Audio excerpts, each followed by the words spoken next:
What else I got? What is your opinion on this situation after Beyonce won Best Country Album and Album of the Year? I swore this narrative with her would be over, but apparently it's still a discussion, and I get it based on the point trying to be driven home. But Breland, who is a singer-songwriter, they recently sat down with Rolling Stone to discuss why Post Malone and BigXthaPlug were accepted by Nashville over Beyonce, and I just wanted y'all input on the situation. I'm gonna play this clip real quick. I'm gonna speed it up because copyright. I think that country music is fine with certain artists coming over here if they do it with the artists that they trust. For BigXthaPlug, and I don't know what he might feel like, nah, I haven't been accepted here at all, and this has been a tough reception. I don't want to assume. But what it looks like to me is that BigXthaPlug, he started doing some of these collabs with much success, and then decided, hey, I'm gonna lean all the way in and do a whole collab with all of these pop and country artists, and it's gonna work. What you didn't see that with was, say, the Beyonce album, even though sure, she did have, Post Malone and Dolly Parton on it, but like, she chose to put a bunch of artists on here that people weren't as familiar with and didn't come to town and play the game the same way that everyone else would. And so it's really easy for the institutions in Nashville to be like, she's not with us because she didn't come here and take all the same steps that someone like a Post Malone or BigXthaPlug did, which is that they're going to pop up at a bunch of events in town. I promise you that if Beyonce had made her album in town and had written with more writers and producers who were here in town and popped out somewhere on Broadway and, did CMA Fest and debuted at the Grand Ole Opry, people's reception to her in town would have been a little different. But part of her album was saying, hey, I'm not going to do this the way that the establishment wants me to because I'm Beyonce and I'm going to bring my own audience and we're going to do it that way. And I think that's honorable. But I do think that's where you see the biggest disconnect is a lot of people being like in town being like, well, she's not doing it the way that we all do it and doing this the way. Right. Yeah. Right. She didn't, come to actually kick it with the majority of us. She's doing her own thing from where she's doing it. So that to me is the biggest difference. All right. So that was a clip from Breland, and I spoke about this on my Twitter, but I had to get y'all point of view, but I wanted to make sure I understood Breland and I wasn't tripping in my response. So it's like, so Beyonce was supposed to come to Nashville. She was supposed to link up with the who's who of the genre, the same people who never wanted her there in the first place, just to make them feel important. According to Breland, she was supposed to make them feel validated over using her platform to spotlight new and existing talented Black artists who have been in Nashville, boots on the ground, hitting the pavement, but are not even getting a chance or being acknowledged. Like, Breland, be so fucking serious with yourself. Like, it's the audacity and the lack of nuance for me, because imagine telling Beyonce, Giselle Knowles Carter, that she needed to follow the standards and get the approval of people, racist people at that, who didn't create the genre, don't respect the genre's origins, and were never going to embrace her anyway. Breland, you're in that genre, right? You're a singer, you're a songwriter, but they pay you dust. They pay you dust. Rolling Stone set you up, and you don't even realize Rolling Stone set you up, because the Rolling Stone is only talking to you because they wanted to get this clip. They wanted to use another nigga to say why they didn't mess with Beyonce, or try to come up with a solution as to why they didn't mess with Beyonce. You don't even realize you were being used as a pawn, because they don't fuck with you like that. You are nowhere to be seen on those charts. Plus, are we forgetting? We already saw the play at the CMAs with the Dixie Chicks before we ever got a Cowboy Carter album. We saw the play during the Lemonade era. She stepped into their house, gave them respect that they wanted. You said, come to Nashville. She came to Nashville. She gave them respect with the Dixie Chicks, delivered an excellent performance, and they still acted funny. They were in that crowd mean mugging her. Some of them were respectful and enjoying the show, but the vast majority of them looked like, who the hell let this bitch through the back door? Why is she here? Who invited her? That was the look on a lot of those people's faces. So what do you mean she should have came down to Nashville and shook hands, kissed baby, like she's on a political campaign?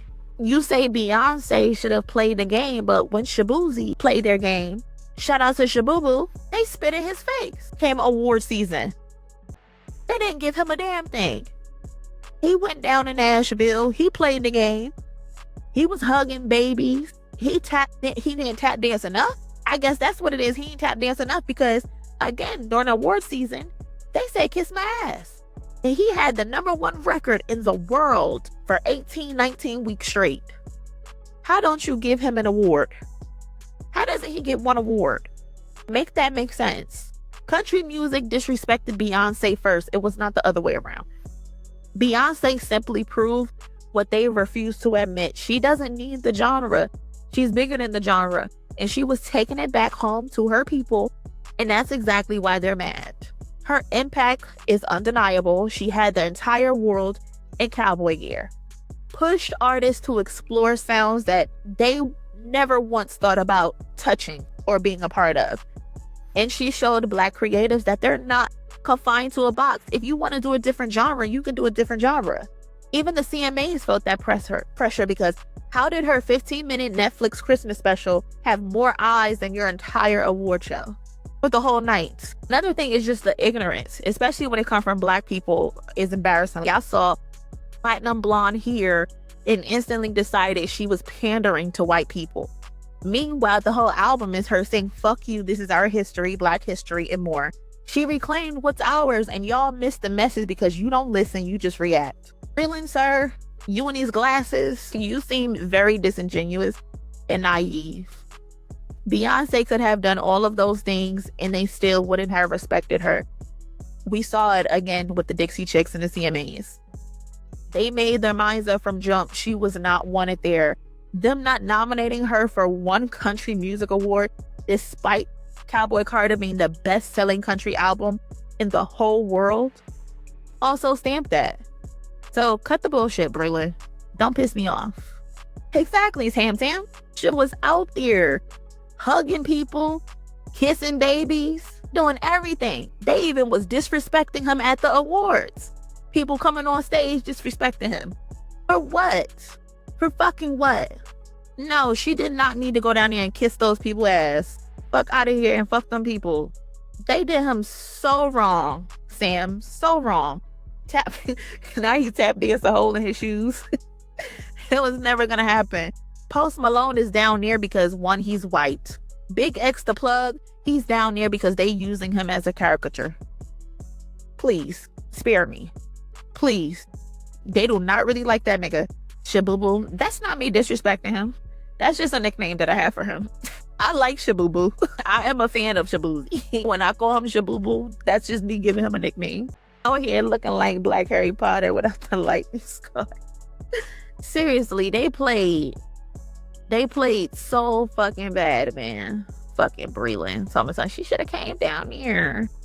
No, she shouldn't have. No, she shouldn't have. Get to this game story. I have two other things with Marlon Wayans defending Diddy and Ja Rule and 50 Cent. I'll probably get to that last. Let's talk about the game fucking dumbass. Let's talk about this fool. Hold on, I need to delete some of these tabs. So yeah, I think Cousins, to be honest, Cousins, I think this is going to be the last time, the very last time that I ever talk about this. Because I'm so tired of whatever the game got going on. Because at this point, it been, but it's attention seeking. Like, I'm tired. But let's get into this one last time so we can close this chapter.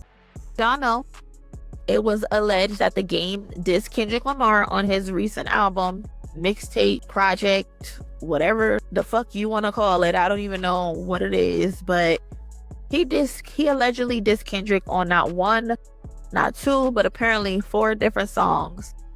He's allegedly took jabs in. He's talking about who isn't the king of the West. He's mentioning streams. He's talking about the Grammys. Said something about both of y'all lost the battle or something like that.